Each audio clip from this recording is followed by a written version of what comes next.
Try Audible and get your first free audiobook by clicking the link in the description below.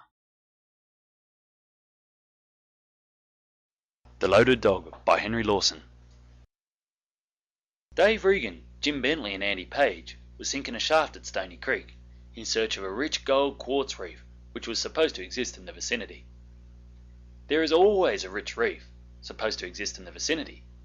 The only questions are whether it is 10 feet or hundreds beneath the surface, and in which direction. They had struck some pretty solid rock, also water, which kept them bailing. They used the old-fashioned blasting powder and time fuse.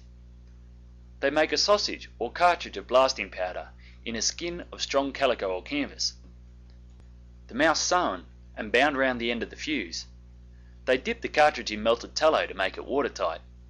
Get the drill hole as dry as possible. Drop in the cartridge with some dry dust and wad and ram with stiff clay and broken brick. Then they'd light the fuse and get out of the hole and wait. The result was usually an ugly pothole in the bottom of the shaft and half a barrow load of broken rock.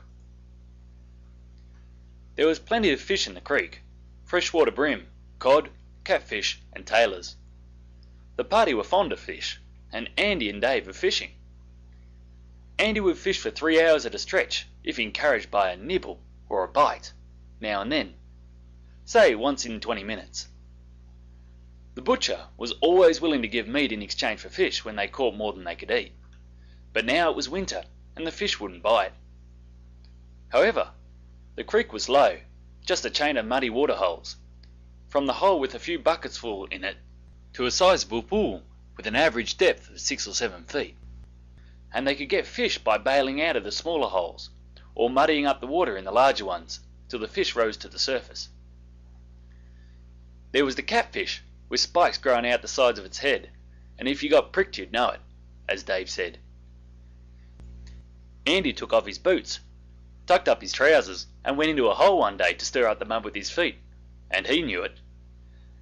Dave scooped one out with his hand and got pricked, and he knew it too.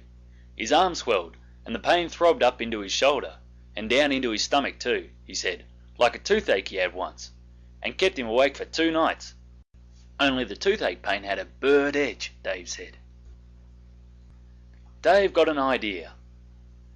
Why not blow the fish up in the big waterhole with a cartridge, he said.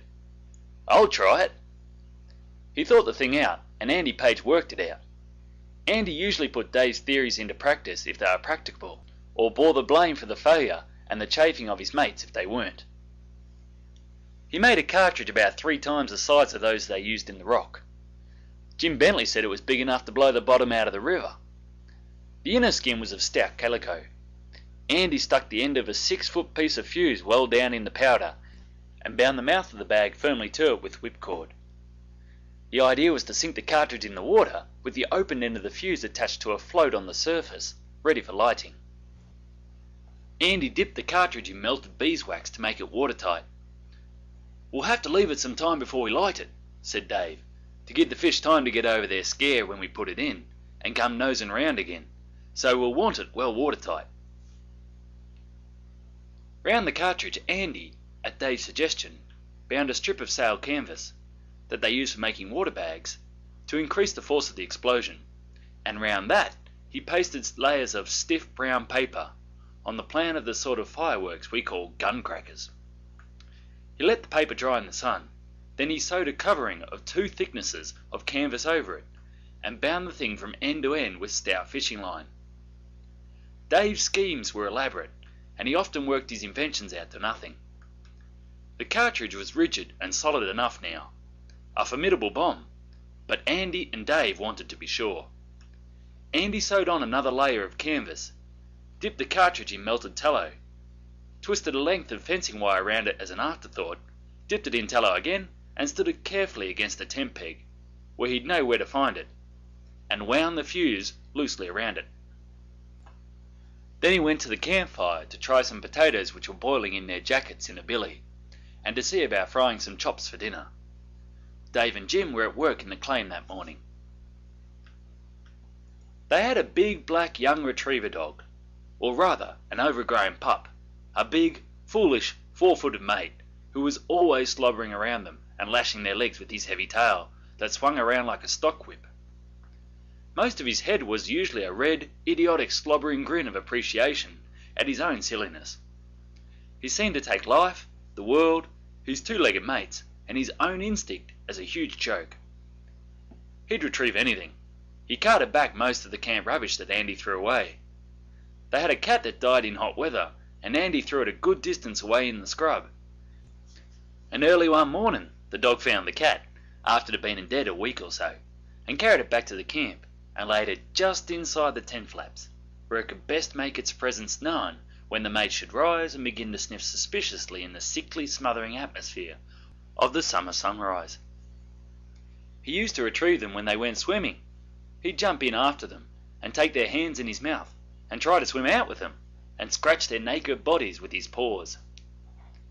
They loved him for his good-heartedness and his foolishness, but when they wished to enjoy a swim, they had to tie him up in the camp. He watched Andy with great interest all the morning making the cartridge, and hindered him considerably, trying to help. But about noon he went off to the claim to see how Dave and Jim were getting on, and to come home to dinner with them. Andy saw them coming, and put a panful of mutton chops on the fire. Andy was cook today. Dave and Jim stood with their backs to the fire, as bushmen do in all weathers, waiting till dinner should be ready. The retriever went nosing around after something he seemed to have missed. Andy's brain still worked on the cartridge. His eye was caught by the glare of an empty kerosene tin lying in the bushes, and it struck him that it wouldn't be a bad idea to sink the cartridge, packed with clay, sand, or stones, in the tin, to increase the force of the explosion. He may have been all out, from a scientific point of view, but the notion looked all right to him. Jim Bentley, by the way, wasn't interested in their damned silliness. Andy noticed an empty treacle tin, the sort with the little tin neck or spout soldered onto the top for the convenience of pouring out the treacle, and it struck him that this would have made the best kind of cartridge case. He would only have had to pour in the powder, stick the fuse in through the neck, and cork and seal it with beeswax. He was turning to suggest this to Dave, when Dave glanced over his shoulder to see how the chops were doing, and bolted. He explained afterwards that he thought he heard the pan spluttering extra, and looked to see if the chops were burning. Jim Bentley looked behind him, and bolted after Dave. Andy stood stock still, staring after them. "Run, Andy, run!" they shouted back at him. "Run! Look behind you, you fool!" Andy turned slowly and looked, and there, close behind him, was the retriever with the cartridge in his mouth, wedged into his broadest and silliest grin. And that wasn't all. The dog had come round the fire to Andy, and the loose end of the fuse had trailed and waggled over the burning sticks into the blaze. Andy had slit and nicked the firing end of the fuse well, and now it was hissing and spitting properly. Andy's legs started with a jolt. His legs started before his brain did, and he made after Dave and Jim, and the dog followed Andy. Dave and Jim were good runners, Jim the best, for a short distance. Andy was slow and heavy, but he had the strength and the wind and could last. The dog leapt and capered round him, delighted as a dog could be to find his mates, as he thought, on for a frolic. Dave and Jim kept shouting back, "Don't follow us! Don't follow us, you coloured fool!" But Andy kept on, no matter how they dodged.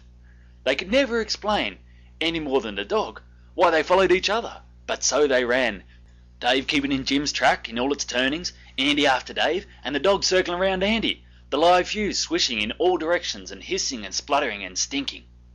Jim yelling to Dave not to follow him, Dave shouting to Andy to go in another direction, and to spread out, and Andy roaring at the dog to go home. Then Andy's brain began to work, stimulated by the crisis. He tried to get a running kick at the dog, but the dog dodged. He snatched up sticks and stones and threw them at the dog, and ran on again. The retriever saw that he'd made a mistake about Andy, and left him, and bounded after Dave. Dave, who had the presence of mind to think that the fuse's time wasn't up yet, made a dive and a grab for the dog, caught him by the tail, and as he swung around, snatched the cartridge out of his mouth, and flung it as far as he could. The dog immediately bounded after it, and retrieved it. Dave roared and cursed at the dog, who, seeing that Dave was offended, left him, and went after Jim, who was well ahead. Jim swung to a sapling and went up it like a native bear. It was a young sapling, and Jim couldn't safely get more than 10 or 12 feet from the ground. The dog laid the cartridge, as carefully as it were a kitten, at the foot of the sapling, and capered and leaped and whooped joyously round under Jim. The big pup reckoned that this was part of the lark. He was all right now. It was Jim who was out for a spree. The fuse sounded as if it was going a mile a minute. Jim tried to climb higher, and the sapling bent and cracked. Jim fell on his feet and ran. The dog swooped on the cartridge and followed. It all took but a very few moments. Jim ran to a digger's hole, about 10 feet deep, and dropped down into it, landing on soft mud, and was safe. The dog grinned sardonically down on him, over the edge, for a moment, as if he thought it would be a good lark to drop the cartridge down on Jim. "Go away, Tommy," said Jim feebly. "Go away." The dog bounded off after Dave, who was the only one in sight now. Andy had dropped behind a log, where he lay flat on his face, having suddenly remembered a picture of the Russo-Turkish War, with a circle of Turks laying flat on their faces, as if they were ashamed, round a newly arrived shell. There was a small hotel or shanty on the creek, on the May Road, not far from the claim. Dave was desperate. The time flew much faster in his stimulated imagination than it did in reality, so he made for the shanty. There were several casual bushmen on the veranda and in the bar. Dave rushed into the bar, banging the door behind him. "My dog!" he gasped, in reply to the astonished stare of the publican. "The blanky retriever! He's got a live cartridge in his mouth!" The retriever, finding the front door shut against him, had bounded round and in by the back way, and now stood smiling in the doorway leading from the passage, the cartridge still in his mouth and the fuse spluttering. They burst out of that bar. Tommy bounded first after one and then after the other, for, being a young dog, he tried to make friends with everybody. The bushmen ran round corners and some shut themselves in the stable. There was a new weatherboard and corrugated iron kitchen and wash-house on piles in the backyard, with some women washing clothes inside. Dave and the publican bundled in there and shut the door, the publican cursing Dave and calling him a crimson fool, in hurried tones, and wanting to know what the hell we came here for. The retriever went in under the kitchen, amongst the piles, but, luckily for those inside, there was a vicious yellow mongrel cattle dog skulking and nursing his nastiness under there. A sneaking, fighting, thieving canine, whom neighbours had tried for years to shoot or poison. Tommy saw his danger. He'd had experience from this dog, and started out and across the yard, still sticking to the cartridge. Halfway across the yard, the yellow dog caught him and nipped him. Tommy dropped the cartridge, gave one terrified yell, and took to the bush. The yellow dog followed him to the fence, and then ran back to see what he had dropped. Nearly a dozen other dogs came from round all the corners and under the buildings. Spidery, thievish, cold-blooded kangaroo dogs, mongrel sheep and cattle dogs, vicious black and yellow dogs that slip after you in the dark, nip your heels, and vanish without explaining, and yapping, yelping small fry. They kept at a respectable distance round the nasty yellow dog, for it was dangerous to go near him when he thought he had found something which might be good for a dog to eat. He sniffed at the cartridge twice, and was just taking a third cautious sniff when... It was very good blasting powder, a new brand that David recently got up from Sydney, and the cartridge had been excellently well made. Andy was very patient and painstaking in all he did, and nearly as handy as the average sailor with needles, twine, canvas and rope. Bushmen say that the kitchen jumped off its piles and on again. When the smoke and dust cleared away, the remains of the nasty yellow dog were lying against the paling fence of the yard, looking as if he'd been kicked into a fire by a horse and afterwards rolled in the dust under a barrow and finally thrown against the fence from a distance. Several saddle horses, which had been hanging up round the veranda, were galloping wildly down the road in clouds of dust, with broken bridle reins flying, and from a circle round the outskirts, from every point of the compass in the scrub, came the yelping of dogs. 2 of them went home, to the place where they were born, 30 miles away, and reached it the same night and stayed there. It was not until towards evening that the rest came back cautiously to make inquiries. One was trying to walk on 2 legs, and most of them looked more or less singed, and a little singed stumpy-tailed dog, who had been in the habit of hopping the back half of him along on one leg, had reason to be glad that he saved up the other leg all those years, for he needed it now. There was one old one-eyed cattle dog round that shanty for years afterwards who couldn't stand the smell of a gun being cleaned. It was he who had taken an interest, only second to that of the yellow dog, in the cartridge. Bushmen said that it was amusing to slip up on his blind side and stick a dirty ramrod under his nose. He wouldn't wait to bring his solitary eye round a bear. He'd take to the bush and stay out all night. For half an hour or so after the explosion, there were several bushmen round behind the stable who crouched, doubled up, against the wall, or rolled gently on the dust, trying to laugh without shrieking. There were 2 white women in hysterics at the house, and a half-caste rushing aimlessly round with a dipper of cold water. The publican was holding his wife tight and begging her between her squawks to "Hold up for my sake, Mary, or I'll lam the life out of you." Dave decided to apologise later on, when things had settled down a bit, and went back to camp. And the dog that had done it all, Tommy, the great idiotic mongrel retriever, came slobbering round Dave and lashing his legs with his tail, and trotted home after him, smiling his broadest, longest and reddest smile of amiability, and apparently satisfied for one afternoon with the fun he'd had. Andy chained the dog up securely and cooked some more chops, while Dave went to help Jim out of the hole. And most of this is why, for years afterwards, lanky, easy-going bushmen, riding lazily past Dave's camp, would cry, in a lazy drawl, and with just a hint of nasal twang, "Hello, Dave! How's the fishing getting on, Dave?"